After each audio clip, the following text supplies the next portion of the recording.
Bab 2. Perlindungan dan penegakan hukum di Indonesia.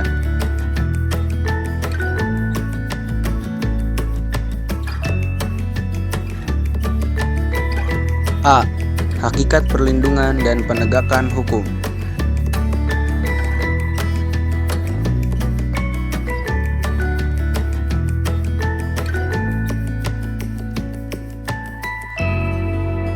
Satu. Konsep perlindungan dan penegakan hukum. Apa sebenarnya perlindungan hukum itu? Menurut Andi Hamzah, perlindungan hukum dimaknai sebagai daya upaya yang dilakukan secara sadar oleh setiap orang maupun lembaga pemerintah dan swasta yang bertujuan mengusahakan pengamanan, penguasaan, dan pemenuhan kesejahteraan hidup sesuai dengan hak-hak asasi yang ada.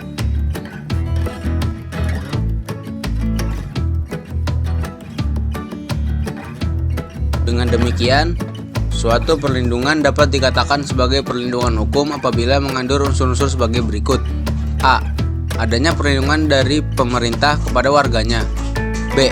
Jaminan kepastian hukum. C. Berkaitan dengan hak-hak warga negara. D. Adanya sanksi hukuman bagi pihak yang melanggarnya.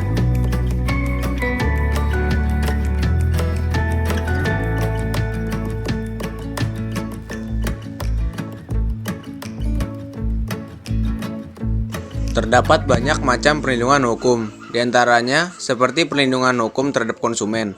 Perlindungan hukum terhadap konsumen diatur dalam Undang-Undang Republik Indonesia Nomor 8 Tahun 1999 tentang Perlindungan Konsumen.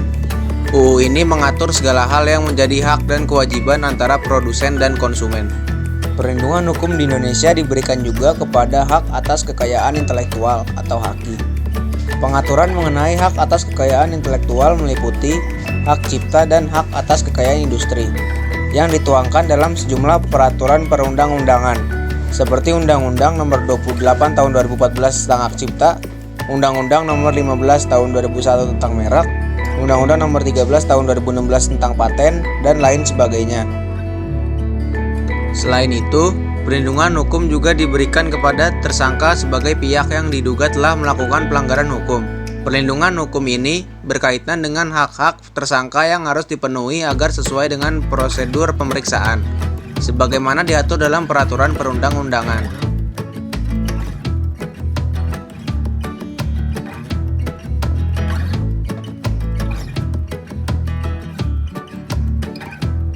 Hukum dapat secara efektif menjalankan fungsinya untuk melindungi kepentingan manusia apabila ditegakkan. Proses penegakan hukum merupakan salah satu upaya untuk menjadikan hukum sebagai pedoman dalam setiap perilaku masyarakat maupun aparat atau lembaga penegak hukum. Penegakan hukum merupakan syarat terwujudnya perlindungan hukum. Kepentingan setiap orang akan terlindungi apabila hukum yang mengaturnya dilaksanakan baik oleh masyarakat ataupun aparat penegak hukum.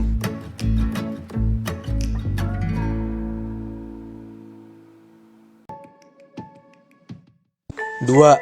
Pentingnya perlindungan dan penegakan hukum. Sebagai negara hukum, Indonesia wajib melaksanakan proses perlindungan dan penegakan hukum. Negara wajib melindungi warga negaranya dari berbagai macam ketidakadilan, ketidaknyamanan, dan penyimpangan hukum lainnya. Selain itu, negara mempunyai kekuasaan untuk memaksa seluruh warga negaranya untuk melaksanakan semua ketentuan-ketentuan yang berlaku. Perlindungan dan penegakan hukum sangat penting dilakukan karena dapat mewujudkan hal-hal berikut ini. A. Tegaknya supremasi hukum. B. Tegaknya keadilan. C. Mewujudkan perdamaian dalam kehidupan di masyarakat.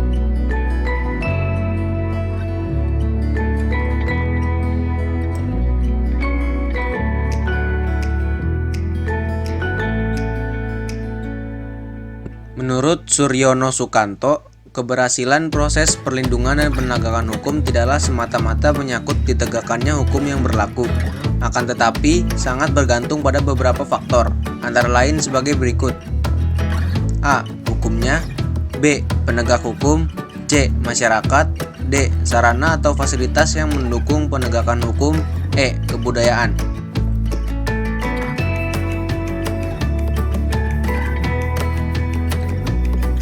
B. Peran lembaga penegak hukum dalam menjamin keadilan dan kedamaian.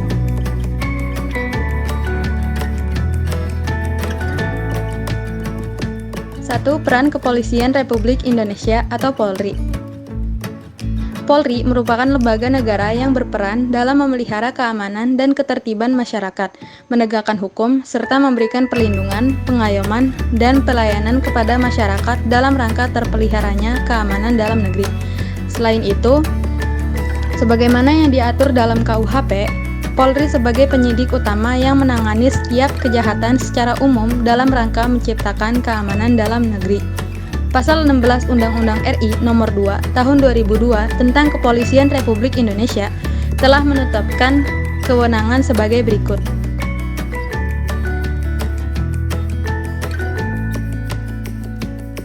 A. Melakukan penangkapan, penahanan, penggeledahan, dan penyitaan. B. Melarang setiap orang meninggalkan atau memasuki tempat kejadian perkara untuk kepentingan penyidikan. C. Membawa dan menghadapkan orang kepada penyidik dalam rangka penyidikan. D. Menyuruh berhenti orang yang dicurigai dan menanyakan serta memeriksa tanda pengenal diri. E. Melakukan pemeriksaan dan penyitaan surat.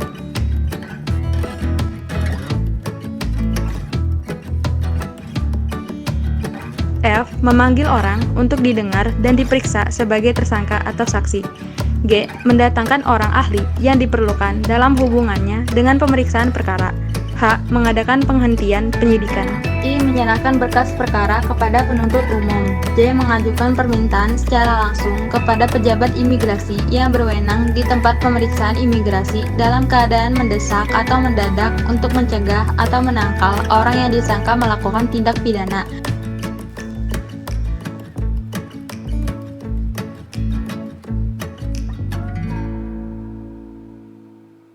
K. Memberikan petunjuk dan bantuan penyidikan kepada penyidik pegawai negeri sipil serta menerima hasil penyidikan penyidik pegawai negeri sipil untuk diserahkan kepada penuntut umum.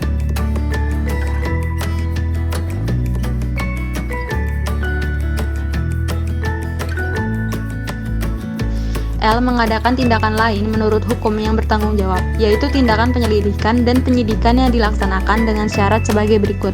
1. Tidak bertentangan dengan suatu aturan hukum. 2. Selaras dengan kewajiban hukum yang mengharuskan tindakan tersebut dilakukan. 3. Harus patut, masuk akal, dan termasuk dalam lingkungan jabatannya. 4. Pertimbangan yang layak berdasarkan keadaan yang memaksa. Dan kelima, menghormati hak asasi manusia.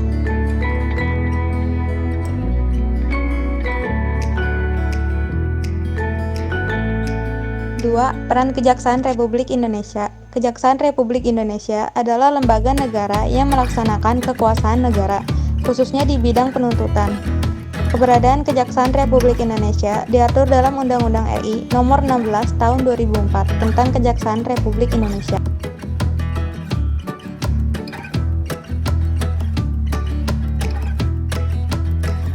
Adapun yang menjadi tugas dan wewenang kejaksaan dikelompokkan menjadi 3 bidang, seperti berikut. A. Di bidang pidana. 1. Melakukan penuntutan. 2. Melaksanakan penetapan hakim dan putusan pengadilan yang telah memperoleh kekuatan hukum tetap. 3. Melakukan pengawasan terhadap pelaksanaan putusan pidana bersyarat, putusan pidana pengawasan, dan keputusan lepas bersyarat. 4. Melakukan penyidikan terhadap tindak pidana tertentu berdasarkan undang-undang. 5. Melengkapi berkas perkara tertentu dan untuk itu dapat melakukan pemeriksaan tambahan sebelum dilimpahkan ke pengadilan yang dalam pelaksanaannya dikoordinasikan dengan penyidik.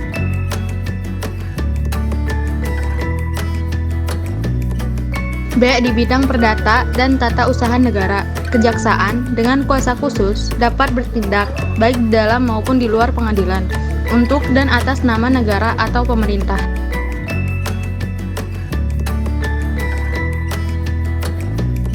C. Dalam bidang ketertiban dan ketentraman umum. 1. Peningkatan kesadaran hukum masyarakat. 2. Pengamanan kebijakan penegakan hukum. 3. Pengawasan peredaran barang cetakan. 4. Pengawasan aliran kepercayaan yang dapat membahayakan masyarakat dan negara. 5. Pencegahan penyalahgunaan dan atau penodaan agama. 6. Penelitian dan pengembangan hukum serta statistik kriminal.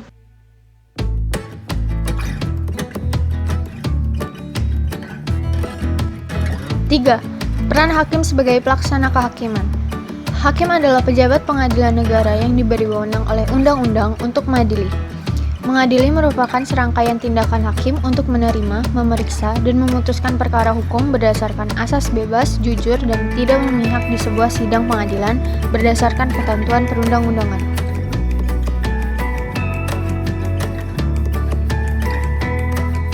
Menurut ketentuan Undang-Undang RI Nomor 48 Tahun 2009 tentang kekuasaan kehakiman, hakim berdasarkan jenis lembaga peradilannya dapat diklasifikasikan menjadi 3 kelompok berikut. A. Hakim pada Mahkamah Agung yang disebut dengan Hakim Agung. B.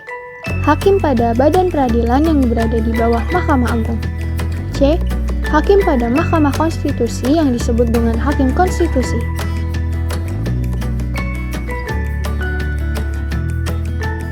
Empat. Peran advokat dalam penegakan hukum. Advokat adalah orang yang berprofesi memberi jasa hukum baik di dalam maupun di luar pengadilan. Jasa hukum yang diberikan berupa memberikan konsultasi hukum, bantuan hukum, menjalankan kuasa, mewakili, membela, mendampingi, dan melakukan tindakan hukum.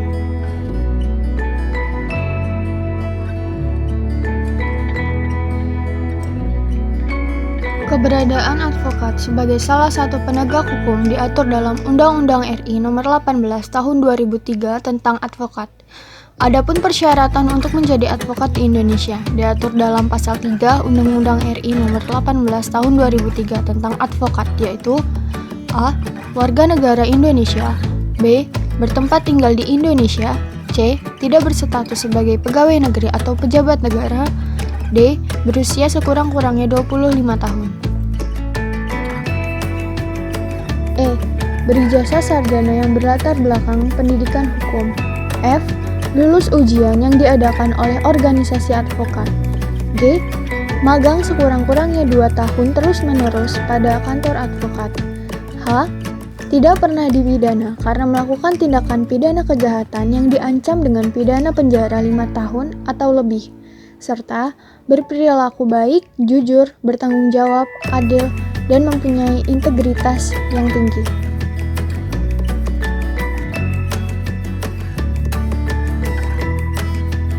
Adapun tugas dari advokat secara khusus adalah membuat dan mengajukan gugatan, jawaban, tangkisan, sangkalan, memberi pembuktian, mendesak segera disidangkan atau diputuskan perkaranya, dan sebagainya.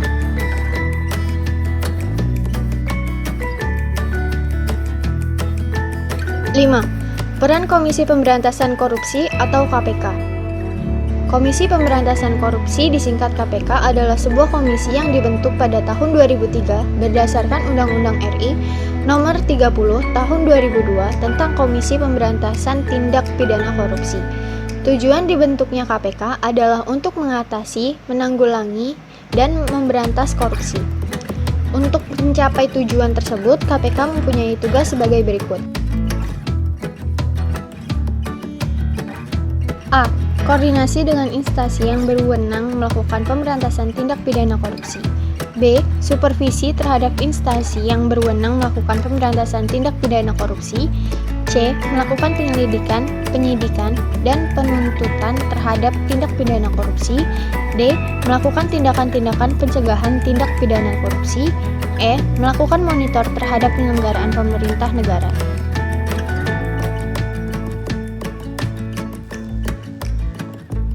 Selain memiliki tugas tersebut, komisi ini memiliki beberapa wewenang sebagai berikut. 1. Mengkoordinasi penyelidikan, penyidikan, dan penuntutan tindak pidana korupsi. 2. Menetapkan sistem pelaporan dalam kegiatan pemberantasan tindak pidana korupsi. 3. Meminta informasi tentang kegiatan pemberantasan tindak pidana korupsi kepada instansi terkait. 4. Melaksanakan dengar pendapat atau pertemuan dengan instansi yang berwenang melakukan pemberantasan tindak korupsi. 5. Meminta laporan instansi terkait pencegahan tindak pidana korupsi.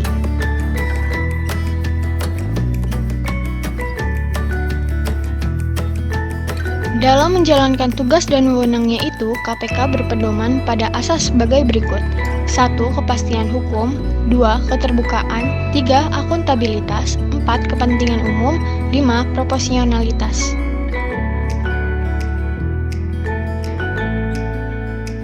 C. Dinamika pelanggaran hukum.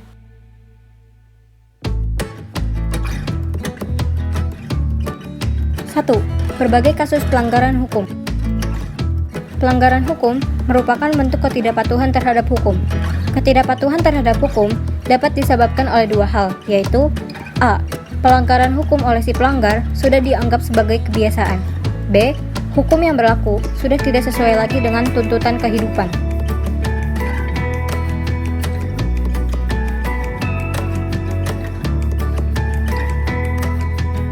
Berikut ini contoh perilaku yang bertentangan dengan aturan yang dilakukan di lingkungan keluarga, sekolah, masyarakat, bangsa, dan negara. A. Dalam lingkungan keluarga, diantaranya 1. Mengabaikan perintah orang tua. 2. Mengganggu kakak atau adik yang sedang belajar. 3. Ibadah tidak tepat waktu.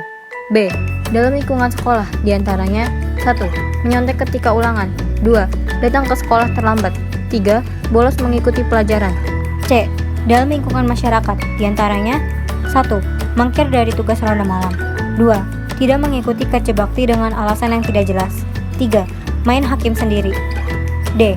Dalam lingkungan bangsa dan negara, diantaranya 1. Tidak memiliki KTP. 2. Tidak mematuhi rambu-rambu lalu lintas. 3. Melakukan tindak pidana seperti pembunuhan, perampokan, penggelapan, pengedaran uang palsu, pembajakan karya orang lain, dan sebagainya.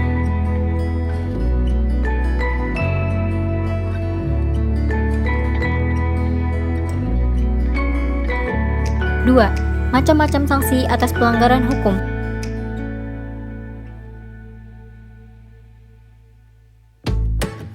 Berikut ini sanksi dari norma-norma yang berlaku di masyarakat.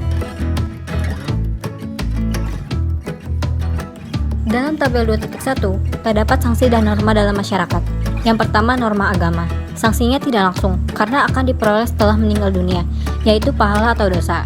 Yang kedua, norma kesusilaan. Sanksinya tidak tegas, karena hanya diri sendiri yang merasakan, yaitu merasa bersalah, menyesal, malu, dan sebagainya. Yang ketiga, norma kesopanan. Sanksinya juga tidak tegas, tetapi dapat diberikan oleh masyarakat dalam bentuk celaan, cemoohan, atau pengucilan dalam pergaulan. Yang keempat, norma hukum. Sanksinya tegas dan nyata, serta mengikat dan memaksa bagi setiap orang tanpa kecuali.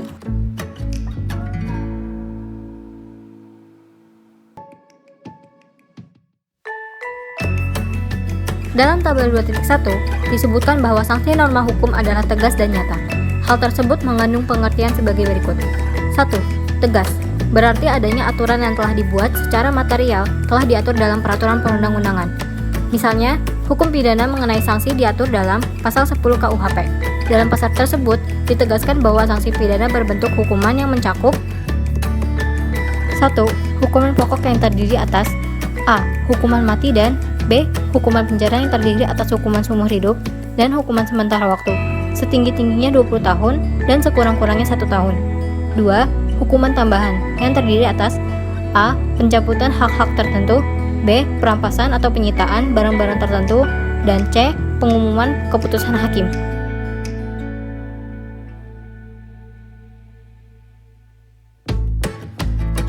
2. Nyata. Berarti adanya aturan yang secara material telah ditetapkan kadar hukuman berdasarkan perbuatan yang dilanggarnya. Contoh, pasal 338 KUHP menyebutkan barang siapa sengaja merampas nyawa orang lain diancam karena pembunuhan dengan pidana penjara paling lama 15 tahun.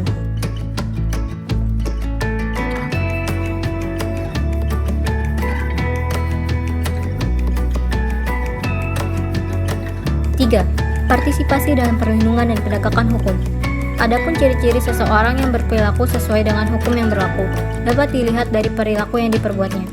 A. Disenangi oleh masyarakat pada umumnya. B. Tidak menimbulkan kerugian bagi diri sendiri dan orang lain. C. Tidak menyinggung perasaan orang lain. D. Menciptakan keselarasan. E. Mencerminkan sikap sadar hukum. F. Mencerminkan kepatuhan terhadap hukum.